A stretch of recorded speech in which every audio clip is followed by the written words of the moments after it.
ay bibigyan kita ng pagpapalang hinihintay mo at ready na akong mamatay. So, a son's most coveted treasure is the father's blessing. At dapat nating unawain na sa sinaunang Israel, sa kanilang kultura, itong practice ng pagbibigay ng blessing sa isang anak, lalo sa panganay na anak, gave some social order. Nagkakaroon ng kaayusan ng lipunan dahil kung may kabuhayan ng isang pamilya, hindi nagkakahati-hati sa 8, 9, 10 anak na isang dangkal na lupa na lang tuloy natira sa kanila. Napupunta ito sa panganay. At yung mga ibang kapatid ay aasa na lang, tutulong at mangangamuhan sa kanilang pinakamatandang kapatid para yung property ay buo at hindi magkawatak-watak. So there was some social order because of the Israelites. Property was everything. Real estate was everything to them. Hanggang ngayon, sa mga lugar na yan, ay pinagbabakbakan pa ang property, ang real estate. But the same social order also gave family chaos. Kung paano napaayos ang panglabas na lipunan, doon naman nagkakagulo ang pangloob ng mga pamilya dahil nagkakaroon ng mga hidwaan, mga selosan at agaw-agawan.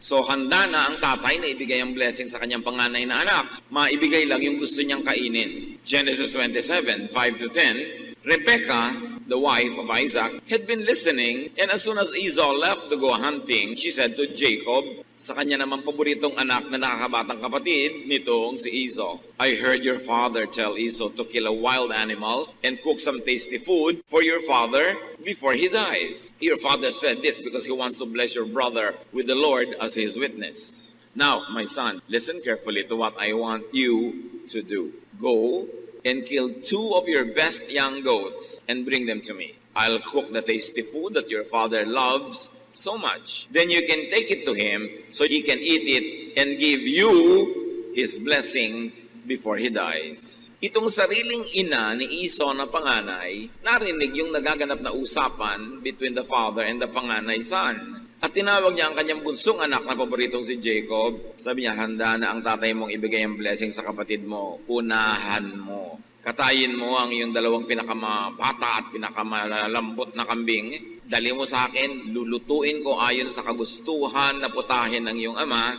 at nang maibigay niya sa iyo ang blessing. So father had his favorite, mother has her own favorite. Perhaps to balance the inequity, dahil ang paborito ng tatay ay panganay, so naging pet naman ng nanay yung bunso para huwag naman sigurong dehado ang bunso. Or maybe because of simple bias. Kasi ang hilig nitong si bunso, kamukha ng nanay, lagi nasa bahay, nagluluto, nag-aayos doon. At ang hilig ni panganay, yung gusto ng tatay, lagi nasa labas, nag-hunting. Magkaiba ng hilig yung magkapatid na umayo naman sa magkaibang hilig ng kanilang ama at ina. So you can imagine the division, the competition, the stress and tension within this family. Lagi na lamang merong pagkukumpara, paghahambing, at pag-uunahan. Genesis 27, 11-13. My brother Esau is a hairy man, Jacob reminded her, and I am not.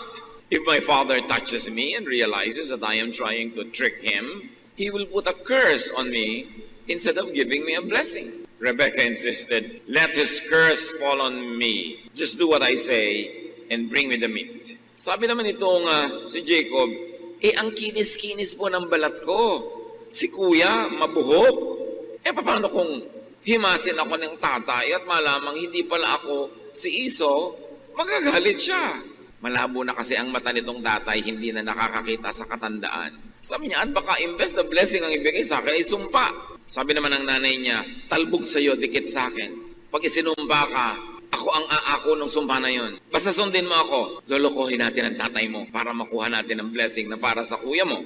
You know, overly protective mothers create weak sons. Kaya napaka-weakling nitong si Jacob. Laging nasa ilalim ng saya ng nanay niya. At kahit na sa maraming lipunan, pagka ang mga nanay sobrang protective sa kanilang mga anak na lalaki, ang tatanda na ng mga anak nila, bonjing pa, irresponsable pa, nagbabata-bataan pa at pabebe. Kasi binebebe-bebe ng nanay.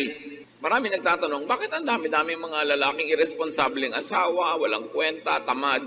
Siguro yung nanay, pinalaking ganon, kinonsinting ganon, kaya nagkaganyan-ganyan. Hindi lagi, pero madalas. Yun ang dahilan. At eto na naman to si Rebecca, isang typical na nanay na lagi niyang ini-spoil ang kanyang anak. Genesis 27, 14-17. So Jacob brought the meat to his mother, and she cooked the tasty food that his father liked. Then she took Esau's best clothes and put them on Jacob. She also covered the smooth part of his hands and neck with goat skins and gave him some bread and the tasty food she had cooked. Binuo na talagang nanay na ito ang plano na lokohin yung asawa niya. Kinuha niya ang damit ng kanyang panganay na si Esau at ipinasuot sa kanyang bunsong si Jacob para pag inamoy-amoy ng tatay yung damit, ang maamoy ay yung amoy ni Esau. At yung makinis na balat, no problem. Balutin natin ang balat ng kambing na mabuhok para kung sakaling mahipo ang yung bisig, ay makita, ay balbon pala, ito nga talaga si Esau. At napakalinaw na lesson dito mga kapatid, that children could deceive their parents just to have ill-gotten blessings.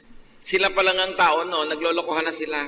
Kaya napakagandang pag-aralan at balik-balikan itong kwentong ito para di natin tularan. Genesis 27, 18 to 20, Jacob went to his father and said, "Father, here I am. Which of my sons are you?" His father asked. Jacob replied, "I am Esau, your firstborn, and I have done what you told me. Please sit up and eat the meat I have brought. Then you can give me your blessing." Isaac asked, "My son, how did you find an animal so quickly?" "The Lord your God was kind to me," Jacob answered. "Eto na po ako, dala ko na ang pagkain." Sabi, ang bilis-bilis mo namang nakapag-hunting. Sa sandali pa lang ang dumaan na panahon. Sabi niya, binless po ako ng Diyos. You know, deception needs the cover of more lies. May number one lie sila na siya si Esau. So may lie pa uli na costume, may lie pa uli na pagsisinungaling. And you see that even these people could use and misuse and abuse the name of God. Isinangkot pa ang Diyos sa kanilang panlilinlang. Genesis 27, 21 to 29. "My son," Isaac said, "come closer where I can touch you and find out if you really are Esau." Jacob went closer. His father touched him and said, "You sound like Jacob, but your hands feel hairy like Esau's." And so Isaac blessed Jacob, thinking he was Esau. Nagdududa na nga yung tatay. Sabi, ang boses, pang kay Jacob. Halika nga at mahipo ko ang iyong balat.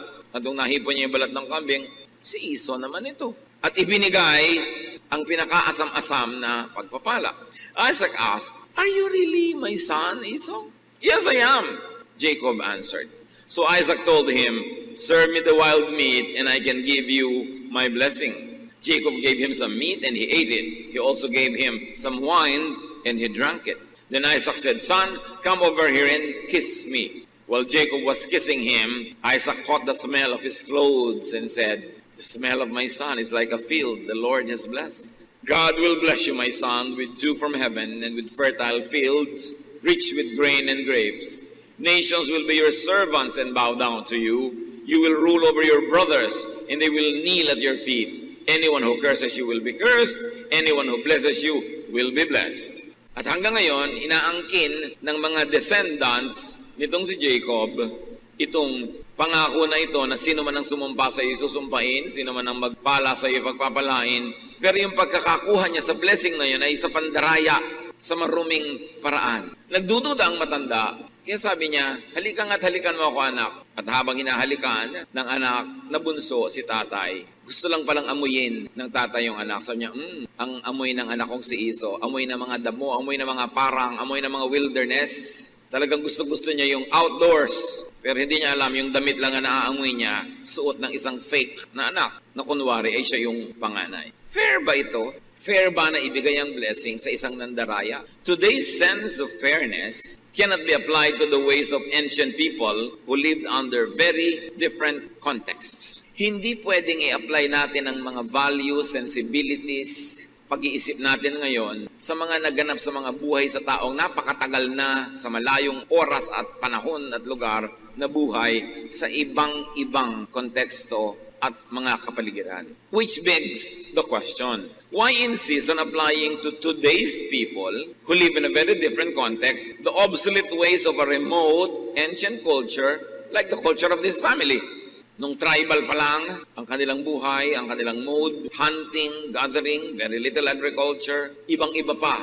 Marapat ba na ang mga paggawi, pamamaraan nila noon ay sapilitang ipamuhay ngayon sa ibang-ibang konteksto? Yan ay isang magandang usapin na dapat ipanalangin, pag-aralan at pagbulay-bulayan. Genesis 27, 30 to 33. Right after Isaac had given Jacob his blessing and Jacob had gone, Esau came back from hunting. He cooked the tasty food, brought it to his father, and said, "Father, please sit up and eat the meat I have brought you, so you can give me your blessing." Ang kawawang anak na panganay, matapos maghirap sa kanyang pangangaso, sa kanyang hunting, nagtagumpay, iniuwi ang kanyang nahuling hayop, at ito'y kinatay, inihanda, niluto, fair and square, ayon sa usapan, at pumasok sa tent ng kanyang tatay, at sinabing, "Tatay, narito na po ang inyong gusto. Mangyari pong maupo kayo, at papakainin ko na ito sa inyo, at ibigay nyo na sa akin yung blessing." "Who are you?" Isaac asked. "I am Esau, your firstborn son." Isaac started trembling and said, "Then who brought me some wild meat right before you came in? I ate it and gave him a blessing that cannot be taken back." "Sino ka?"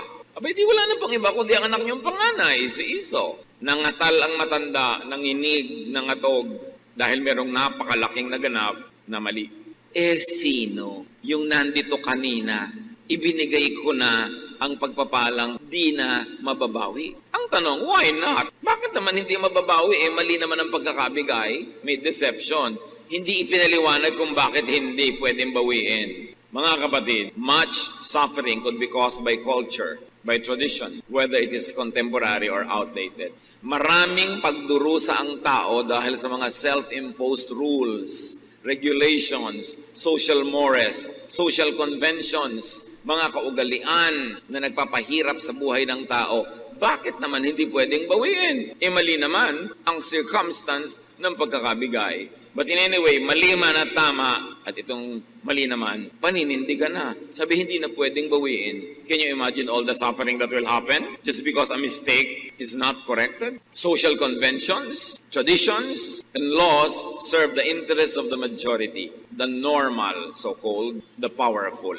Sila ang tunay na pinaglilingkuran ng mga kaugalian at mga batas. Dahil silang mga nakakapanaig, silang mga makapangyarihan sa lipunan, silang merong mga otoridad, ang gumagawa din ng mga batas na natural ay ayon, katig at mabuti para sa kanila. Yes, up to a point, traditions and laws give order to society, but it is not always fair to everyone. It usually serves the purpose of the powerful, or it only serves the purpose of the status quo. Para ma-maintain ang order ng society, magdusa ka na lang kung ikaw yung nag-fall sa crack, kung ikaw yung hindi kasama sa mga normal na makikinabang sa mga batas at mga tradisyon na kamping-kampi sa mga normal, sa mga nakakaangat at sa mga may kapangyarihan. And this is what Jesus labored to correct. Jesus gave attention and importance, freedom, relief, rest, and love to the marginalized, the oppressed, the vilified, the condemned, the outcast. Nagkakaroon ng maraming outcast. Tulad nitong si Esau, magiging outcast na siya. Hindi na siya magkakaroon ng rights, kahit mali ang pagkakabigay doon sa bunsong anak. Maraming ganon sa ancient societies. Para lang sa kaayusan, magdusa ka na lang. At sino ang nag-e-enjoy ng kaayusan? The powerful, the favored. Itinuwid yan ng Panginoon dahil liko. Nakakapagod, nakakagulo ng isip, nakakapagpawatak-watak sa mga pamilya, mga kung ano-anong kaugalian. Kaya napakaraming itinuwid ni Jesus. Mga batas na, institusyon, tradisyon ng Israel, pero yung mga yan ay itinuwid ni Jesus para sa ikabubuti ng napakaraming tao na napag-iiwanan, nakakawawa, naaapi ng sistema. But that's already moving fast forward. Going back to this family, Genesis 27, 34 to 35. Esau cried loudly and begged, "Father, give me a blessing too." Isaac answered, "Your brother tricked me and stole your blessing." Bigyan niyo rin po ako ng pagpapala.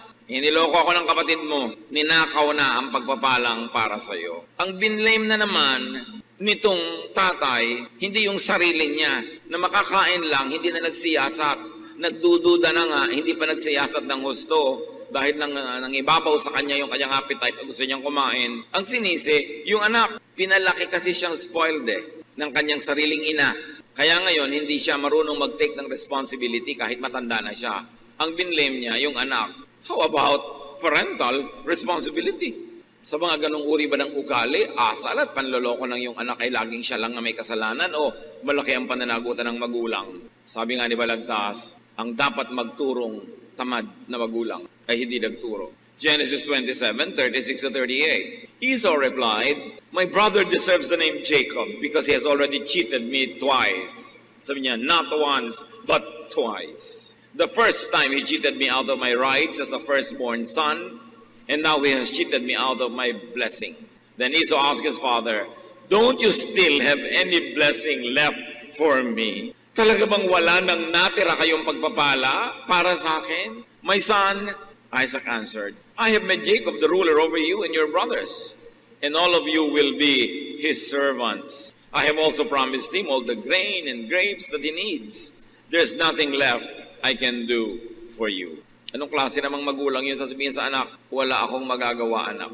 Kahit alam na niyang mali ang nangyaring transaksyon. So humihingi yung anak ng kahit malang katiting at natira at tira-tirahang blessing. The father gave the opposite.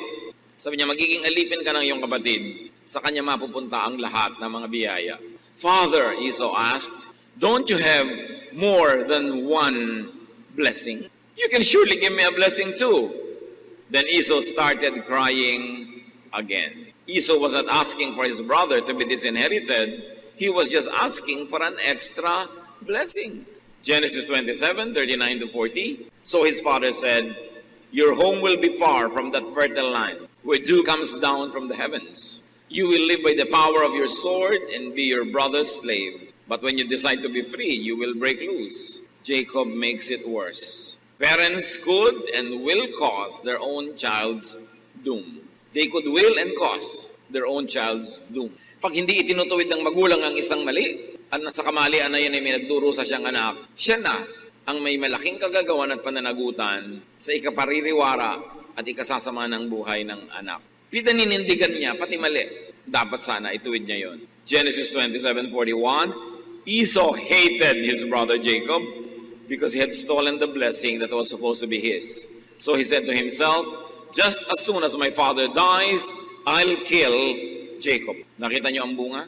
Namuhi si Esau sa kanyang kapatid na kung itinuwid lang ng tatay at pinirosahan yung ng lokong anak, hindi mamumuhi itong isa. Alam nyo, nakakamuhian ka lang naman pagka hindi ka nako-correct. Kaya yung mga anak natin, mga bata, mga apo, na saksakan ng likot, saksakan ng sutil, saksakan ng pasaway, nakakainisan nyo ng iba. Lalo't hindi nyo itinutuwid. Nambabasag na, nananagasa, ang gulo-gulo, ang ingay-ingay, nangaabala, hindi nyo pa sinasaway, maiinis sa kanya ang lahat ng tao. Pero subukan nyo, sabukain ng isang beses yung batang yan. Sasabihin pa ng mga iba, kawawa naman yung bata. Kasi naaawa naman sila dahil sinabuka mo. Pero habang ini-spoil mo, tinarantin mo yung makulit na bata, galit na galit sa kanya yung mga tao. Pag talikod mo, gusto lang kalmutin yung anak mo. Kung ayaw nyo ang mga anak nyo ay kainisan ng iba, disiplinahin nyo. Hayaan nyo sa inyo mainis dahil parang ang istrikta nyo kesa sa bata mainis. Gusto nyong mapamanahan ng anak nyo na maganda? Yung ang mga taong nakakasalamuhan niya ay natutuwa sa kanya, hindi yung nabubuisit sa kanya. Yun ang magandang pamana. Kaya pag ini-spoil mo yung bata, ang ipapamana mo sa kanya, yung makayamutan siya ng lahat. Kasi lalaki siyang selfish, lalaki siyang mayabang, lalaki siyang walang pakiramdam, hindi nakikiramdam sa kapwa. Anong uri ng reaksyon ng madla ang mangyayari? Hindi magandang pamana yung gano'n. Parental misdeeds could divide their own children. Pag may mga magkakapatid na nag-aaway-away, nagbabangay-bangayan, lalo sa mga property, sa mga ganyang bagay, hindi lagi, pero madalas, may pananagutan yung magulang. Nagkanya-kanya sigurong pet, nagkanya-kanyang favorite, nagkanya-kanya ng uri ng unfairness dun sa hindi paborito. Ang bunga tuloy, hindi nagmamahalan yung magkakapatid, sila naghihidwaan dahil yung hindi pantay na pamamalakad ng mga magulang nila ang nagturo sa kanila to preserve themselves and to attack the brother or the sister. Parental misdeeds could cause and perpetuate sibling rivalry and distort and destroy their child's personality. Hindi ako magsasawa na balik-balikan ang mga katuruan na ito. Sa dami na ng nakita kong tao na tumanda na lang at lahat, wasak ang kalooban, basag ang puso, lusaw ang utak, kasi lumaki sila na hindi nila naramdaman na minahal sila o kaya ay hindi fair ang pagtanaw ng mga magulang. Akala nyo ba ang mga bata, kung unfair kayo, paborito nyo si A? Akala nyo ba hindi ramdam yun ni B? Akala ba natin ang mga bata hindi matatalino? Ramdam na ramdam nila yon, alam na alam nila yan. Binigyan sila ng kalikasan ng capacity to survive, so naturally, they know how to survive. They will sense who their friends are, and they will sense who their enemies are at young age. At napakahirap na ang tanda-tanda na hindi pa makarecover dahil sa maling pagpapalaki ng magulang. Genesis 27:42-45. When Rebekah found out what Esau planned to do, she sent for Jacob and told him, "Son, your brother Esau is just waiting for the time that he can kill you. Now listen carefully and do what I have to say. Go to the home of my brother Laban in Haran and stay with him for a while. When Esau stops being angry and forgets what you have done to him, I'll send for you to come home. Why should I lose both of you, my sons, on the same day?" Ito namang nanay na ito, ang magaling na ina, nung nalaman niya na yung panganay niya ay gustong patayin yung bunso, sa halip na sabihin niya sa bunso niya, ay, mag-sorry ka sa kuya mo. Natin ang mga bagay-bagay para hindi maging kriminal ang kuya mo, para hindi ka mapatay. Aba, ang sabi pa, magtago ka muna. Nag-text siguro sa kanya, Mami, anong gagawin ko? Magtago ka muna. Bala kang patayin ng kuya mo. Huwag kang papakita. Huwag kang sisipot. Sabi niya, kahit na malayo ka sa akin, sinbali na. Pag nalang humupa ang galit ng kuya mo, tsaka ka bumalik, bakit kailangang mawala kayo sa buhay ko ng sabay? Kasi alam niya, nawala na si Esau dahil sa kanilang pandaraya. Parang isa na lang ang anak niya. Sabi niya, bakit ko hahayang ikaw na kaisa-isang natitira kong anak ay mapatay pa? So ang nangyari sa nanay na ito, nawalan siya ng panganay, nawalan din siya ng bunso. At maraming mga ganyang magulang burara sa pagpapalaki ng anak. Kayo, baka may mga paborito para sa inyo ang kwentong ito. Sasabihin ng iba, Pastor, hindi naman po maiwasan, medyo matimbang yung iba. Oo nga, kasi siguro lagi kang inaabutan ng kape, kinakamot ang likod mo, nilalagyan ng katyali sa mga eksema mo. Siyempre, matimbang ng konti yon. Pero huwag mo naman masyadong ipahalata. Kasi anak mo rin yung iba. Huwag naman yung harapan-harapan. Anak, darito ang tiyan ng bangus. O ikaw, eto ang kaliskis. Sa'yo yan. Ano siya? Pusa.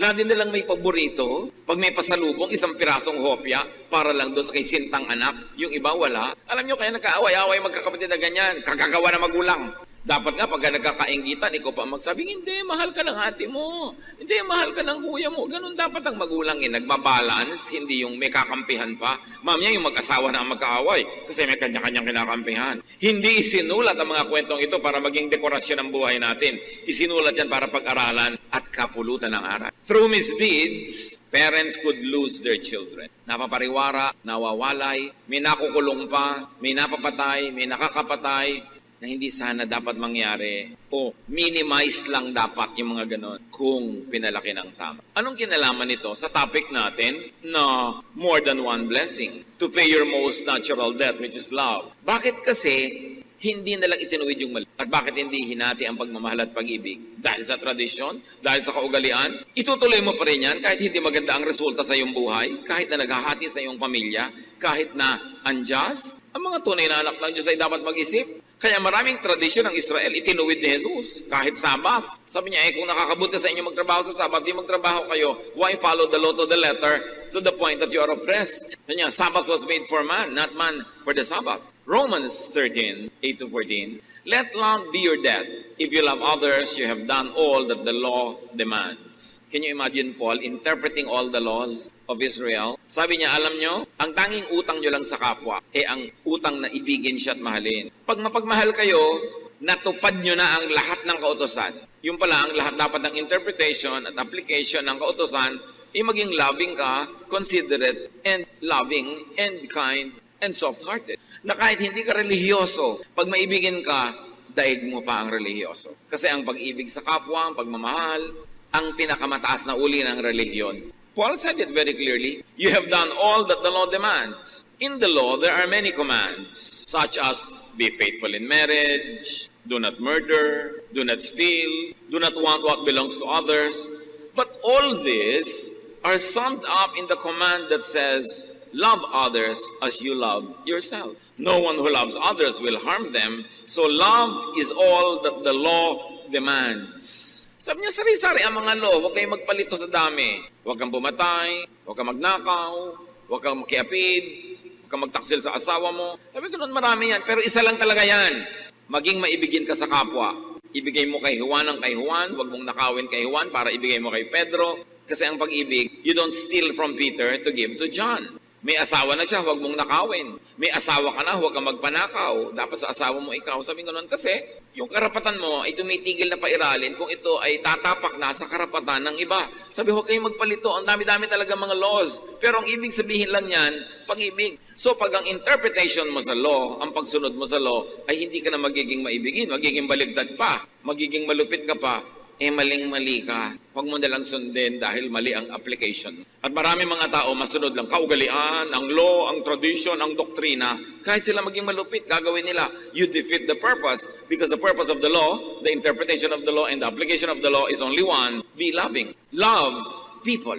Yun lang ang sinasabi ng law. At nalungkot tayo dahil maraming pag-interpret at pagbasa ng law, ang bunga, hindi ka loving, di nabaligtad. So, napaka-importante. But do not love Jacob at the expense of Esau. Katulad nitong tatay, na ibigay na niya ng mali, pinanindigan. Yung nanay, mahal niya si Jacob, kahit nadayain niya si Esau. Hindi pagmamahal yon. Kasi pag mahal mo si A, pero para mahalin mo siya, nanakawin mo si B, hindi na loving yon. Dapat lagyan ng balanse. Mamahalin kita hanggang hindi ko kailangang mangmuhi sa iba. Bibigyan kita hanggang hindi kailangang nakawan ko ang iba. Yun ang love. Hindi yung love kita, let's hate the others. At tayo na lang mag-enjoy sa buhay. Ang linaw-linaw ng interpretation ni Paul sa Romans. Ephesians 5:21-33. So let's bring home the issue of love very close to our hearts. Honor Christ and put others first. A wife should put her husband first as she does the Lord. Ito yung may ibang reading na submit to your husband. So inaalipin ka na, binubuhusan ka na kumukulong tubig, tinutusok ka ng aspile, yes ka pa rin ng yes dahil submit. Of course not.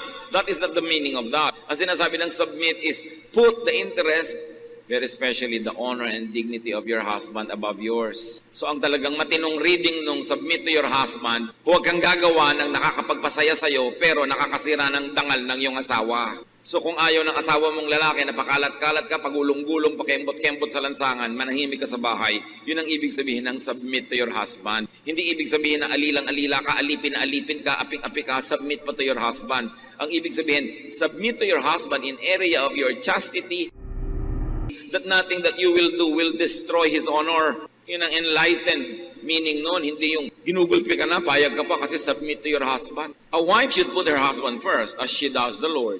A husband should love his wife as much as Christ loved the church and gave his life for it. So each husband should love his wife as much as he loves himself. And each wife should respect her husband. Yun ang ibig sabihin ng submit to your husband, respect. At ito, very clearly in terms of sexuality and morality, respect your husband, submit to his dignity. Isurrender mo sa kanyang dignity ang mga iba mong hilig at gusto sa buhay. Pero exchange yun. The wife submits to the husband in terms of chastity and cleanliness and holiness, but the husband loves the wife as his own body, as Jesus loves the church. Hindi yung pareho lang kayo nagtrabaho maghapon, pagdating sa bahay, si wife pa lang lahat-lahat. Siya pa ang mamamalengke pagkagaling sa office, magkakaliskis ng isda, magluluto, maghakain. Pagkatapos magliligpit at maglalaba at mamamalansya para sa isusod yung bukas. Tapos ikaw nanonood ka lang ng TV. Hindi yun love. Kailangan tinutulungan mo, lalo't hindi mo naman nabibigyan ng maraming pera para meron siyang mga katulong. Abay, dapat ikaw ang tumulong, husband. Ano ka, si Emperor Caligula? Ang liit-liit naman ang sweldo. Tapos among-amo. Dapat fair. Yun ang sinasabi nitong verses na ito. Yan ang love in action. Na hindi ako magpapahinga at your expense. Hindi ako magpapakaginhawa na ikaw lang ang napagod. Love your partner. Yun ang ibig sabihin. Respect your partner. How many partners hunger for love? Gaano karaming wives or sometimes husbands may mga lihim na kinikim-kim na sama ng loob at hinanakit kasi ang feeling nila hindi sila minamahal enough. Hindi naaalala ka nila mga birthday. Yung ba namang wife mo, birthday, re-regalohan mo ng rice cooker. Pagkain mo rin ang lulutuin niya doon sa rice cooker na yon. Dapat pagka-regalo kay wife, pang personal, hindi vacuum cleaner. Para sa buong pamilya yun. Kunwari pa, birthday gift. Bumili ka lang ng gamit sa bahay, itinapat mo sa birthday niya para ka makatipid. Kailangan pang kanya talaga. Yun ang maraming mga wives hindi lang kumikibo kasi nahihiyang kumibo. Iniisip nila parang hindi naman dapat kumibo. Pero hindi sila kontento sa pagmamahal ng husband. So, makiramdam ka naman. Akala mo kung sinong prinsipe tonyoso na ikaw si lover boy of the world. Yun naman pala ay ang asawa mo ay lungkot na lungkot. Kailangan makiramdam. Ephesians 6:4, parents, don't be hard on your children. Ang linaw ng turo, don't be hard on your children. Kung ang talent nila talagang pang 10th honorable mention, huwag nyo nang pilitin maging valedictorian. Don't be hard on your children. Siyempre, meron namang 10th honorable mention, baka 11th pa nga. Kung yun ang assignment niya sa buhay, best na naman niya, ginawa na niya, huwag niyong pilitin. Mga nanay-nanay naman kumisa, sila ang nagko-competition, yung mga anak ang props. So, importante, love your children. Many parents are not aware of this, but many children hunger for love. Ang daming anak, ang assessment nila, hindi sila mahal na magulang o hindi sila mahal enough. Although yung magulang, akala nila hero na sila, na minahal na nilang todo, pero sa perception pala ng anak, hindi. Dapat makiramdam. At dapat humanap tayo ng mga senyales ang anak pala natin ay nagmamakaawa, namamalimos ng pag-ibig ng magulang. Exodus 20 verse 12, respect your father and your mother, and you will live long in the land that I am giving you. And in so many words and many other verses, love your parents. Children, love your parents. Para yung first half of our lives, our parents are the ones doing the loving most of the time. Pero dapat yung second half of our lives, we are doing the loving. Nagpapalit ng role ang anak at magulang. Habang bata pa ang magulang, siya ang nagmamahal ng todo-todo sa anak. At pag tumanda na yung magulang, yung anak naman ang nagmamahal ng todo-todo sa kanya magulang. Gaano karaming magulang ang hindi lang kumikibo, pero sa kanilang panukat, hindi sapat ang pagmamahal sa kanila ng kanilang anak. Hindi sapat ang pagpaparamdam at pagpapakita, lalo't nagkaroon na ng asawa at sarili ring mga anak. Halos ay malimot ang magulang. A lot of parents grow old, sail into their sunset years, sad, hungry for love, especially at old age. Love your parents. That is a very clear teaching of Scripture. Huwag makalimot. Di lang dahil may sarili ka ng asawa at mga anak, ay ipapaisang tabi mo na ang iyong role to love your parents. Lalo ko ang magulang nyo'y nabawasan na sa makabilang buhay ng isa na lang yun natira. Mas sensitive yun, mas malulungkutin, mas maramdamin. Kailangan mas dadagdagan ang ating pagpapatunay at pagpaparamdam ng ating pag-ibig. Matthew 5:43-48. You have heard people say, love your neighbors and hate your enemies. But I tell you, love your enemies and pray for anyone who mistreats you. Then you will be acting like your Father in heaven. He makes the sun rise on both good and bad people, and He sends rain both for the ones who do right and for the ones who do wrong. If you love only those people who love you, will God reward you for that? Even tax collectors love their friends. Even bad people love their friends. If you greet only your friends, what's so great about that? Don't even unbelievers do that? But you must always act like your Father in heaven. Pag sinabi kasi sa Bible nung araw na tax collector, ibig sabihin sinner or bad, it doesn't follow ngayon na yun ay ganun din. Maraming tax collectors na honest. Pero ang ibig sabihin ng original language na yan ay bad. So sabi, kung masamang tao nga maibigin sa mga nagmamahal sa kanila, edi kung ang mahal mo lang yung nagmamahal sa iyo, walang kang pinagkaiba. Pero dahil anak ka ng Diyos, dapat nahigitan mo yung ginagawa ng mga karaniwang tao. Yung kaaway mo, mahalin mo rin. Nakita nyo, love your neighbors. At extreme pa nga love your enemies. Mga kapatid, if the Bible tells us that we should love our enemies, what is your excuse not to love your parents, your child, your brother, your sister? Kahit nga enemy, pinapalove di lalo naman yung ating mga kapamilya. Utos at privilege. Give people what you owe. Magulang, habang bata pa inyong mga anak, you owe them the love. Mga anak, pag matanda na ang inyong mga magulang, you owe them the love. Lumilipat ang ating papel. Romans 13:7-8.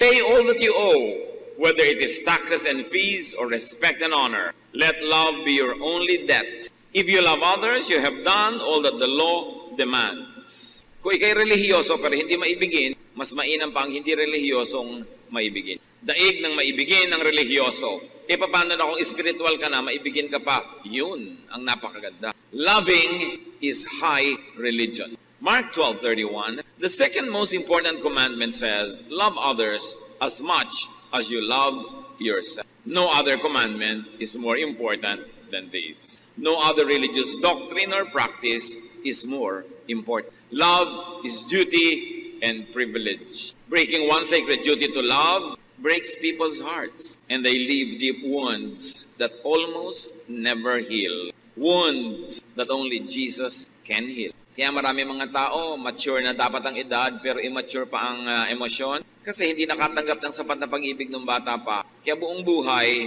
naghahanap ng pag-ibig. When love is deficient, especially in childhood, people embark on a lifelong quest for love, for the so-called blessing, for approval, attention, for admiration, and even desire.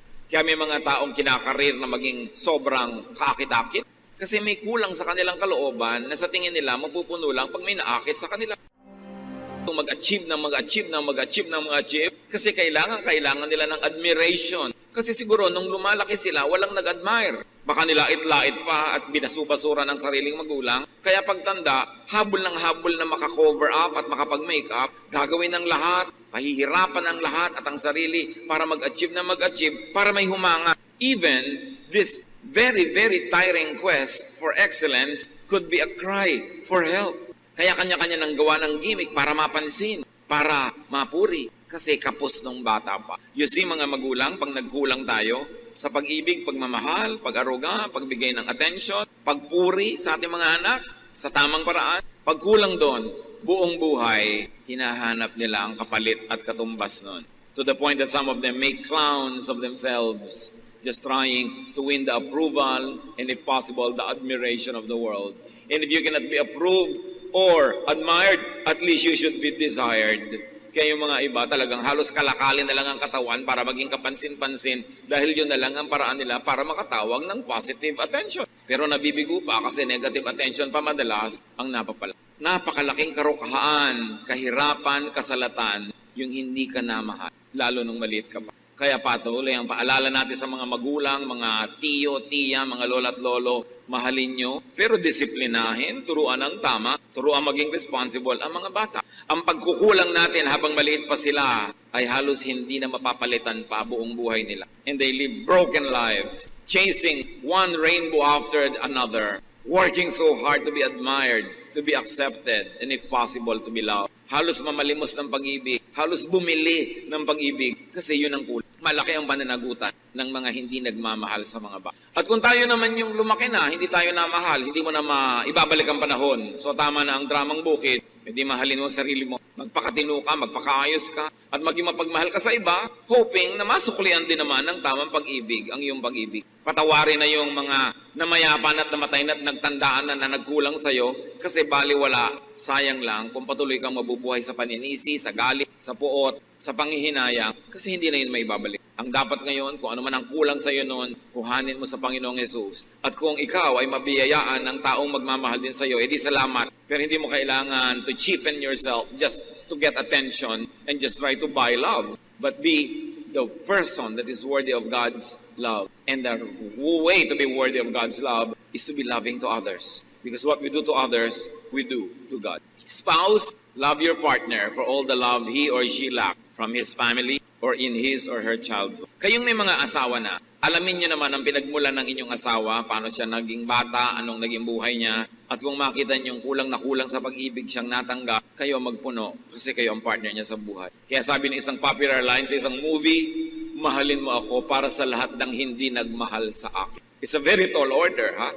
Nasingilin mo sa isang tao lahat ng utang sa'yo ng mundo. Pero kung ikaw ang nagmamahal sa kanya, punan mo ang lahat ng kulang at hindi niya natamasang pagmamahal. Children, love your parents for all the love they miss from their own parents. Alam nyo nga ngayon ang mga magulang, paluwag ng paluwag, nagiging more and more indulgent. Kaya pag bumalik ka sa family tree, yung tatay mo ang higpit sa'yo, pero yung lolo mo siguradong mas mahigpit pa sa tatay mo kaysa mahigpit yung tatay mo sa'yo. Pabalik ng pabalik yan.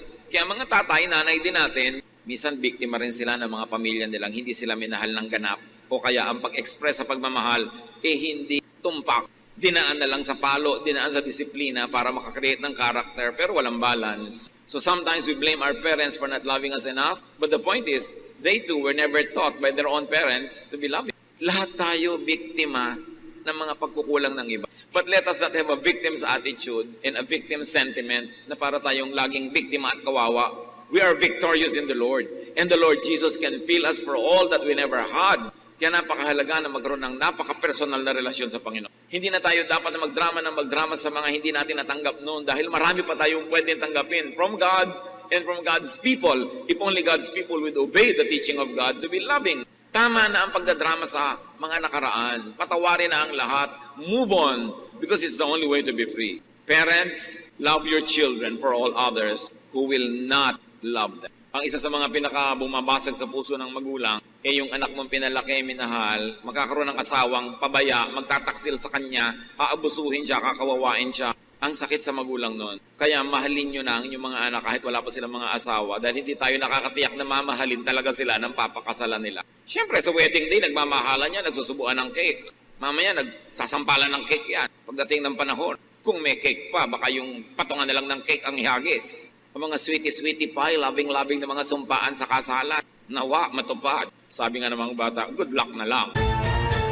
Mahalin natin ang mahalin habang nasa poder natin. Kasi pag pinawalan na natin, hindi natin nakakatiyak tayo na mamahalin nga sila ng iba. Nung pagtitiwalaan nila. Love your brother and sister for the others who will not love him or her. Sabi ni Esau, Father, do you have only one blessing? Ang ganda ng tanong. Ang liit-liit ba ng puso nyo na wala ng ibang laman para na lang kay Jacob? God gives you a heart that is more than big enough to love.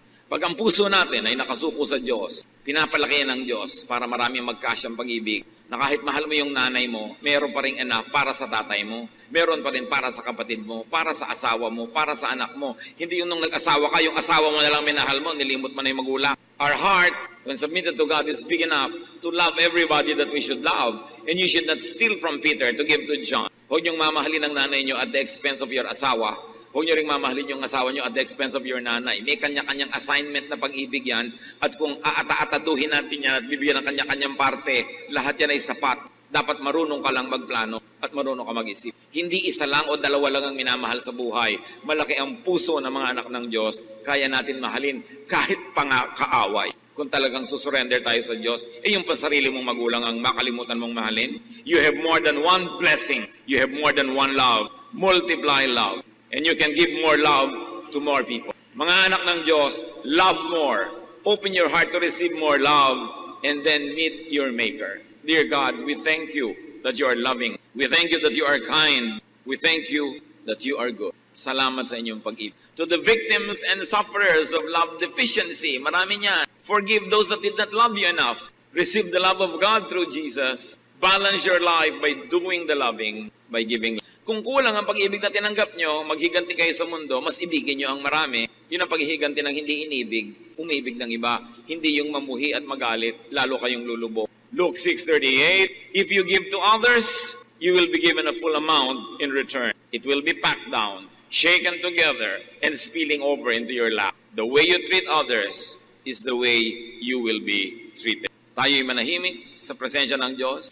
Manalangin ng tahimik, ipagpasalamat lahat ang umibig sa atin. Patawarin yung mga dapat ay umibig pero hindi umibig ng ganap. At magpasya tayo na mamahalin natin ang lahat ng dapat mahalin. Hindi paborito lang lahat. Dahil kasya ang pag-ibig na ibinibigay ng Diyos para sa atin para maging proper, correct, and enough ang pagmamahal natin sa iba. Dear Lord, turuan niyo kami na maging mapagmahal. Sa mga kinapos ng tinanggap na pag-ibig, teach us to move on. Tumigil na kami ng pagpapa-impress para lang may humanga, ng pagkakalat-kalat sa mga kung saan-saan para lang may maakit. Turuan mo kami, Lord, to be happy with ourselves and with the way that you have blessed us and teach us to be blessings to others. At kung anuman ang mga naging kahinaan at kapintasan ng mga pamilyang nilakihan namin, turuan mo kami na sa pagdating ng panahon kami naman ang bubuo ng mga pamilya, huwag naming ulitin ang mga kamalian ng aming mga magulang at mga ninuno at ibahin namin, isunod namin ayon sa kautusan ng iyong anak na si Jesus.